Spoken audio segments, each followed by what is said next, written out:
नमस्कार. AJ रेसिपीमध्ये तुम्हा सर्वांचे स्वागत. आज मी गोड रस बनवणार आहे, पण त्या अगोदर तुम्ही जर माझ्या चॅनलला सबस्क्राईब केलं नसेल तर सबस्क्राईब करा आणि बाजूच्या बेल आयकॉनला क्लिक करा, म्हणजे मी ज्या नवीन रेसिपीज अपलोड करेन त्याचं नोटिफिकेशन मिळेल. तसा गोड रस आमच्याकडे पारंपरिक पद्धतीने केला जातो. त्याच पद्धतीने मी आज तयार करणार आहे.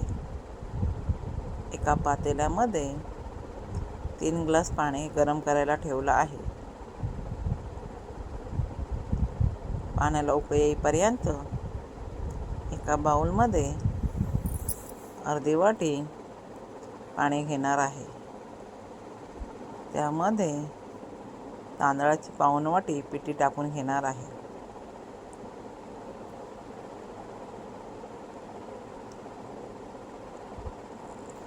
तांदळाच्या पिठाच्या पूर्णपणे गुठल्या मोडून घेऊया.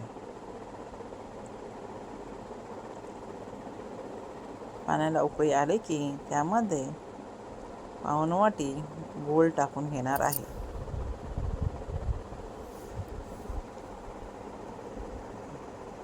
गूळही 2-3 मिनिटे वितळून घेऊया.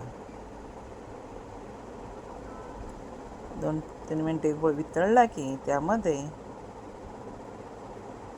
पाऊण वाटी खोबरे टाकून घेऊया. इथे मी पाऊण वाटी गूळ, पाऊण वाटी खोबरे आणि पाऊण वाटी तांदळाची पिठी वापरले आहे. हे प्रमाण अगदी बरोबर आहे.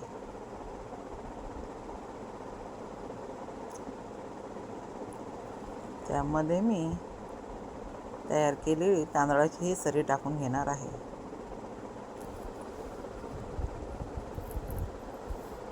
आणि पाव चमचा हळद आणि पाव चमचा मीठही टाकून घेणार आहे.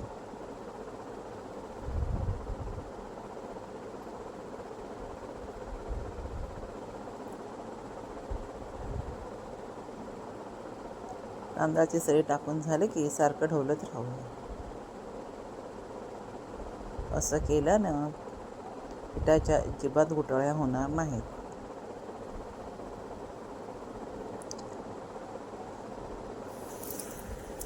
पाच 6 मिनिटानं आपला गोड रस तयार होतो. खायला छान लागतो. करून बघा.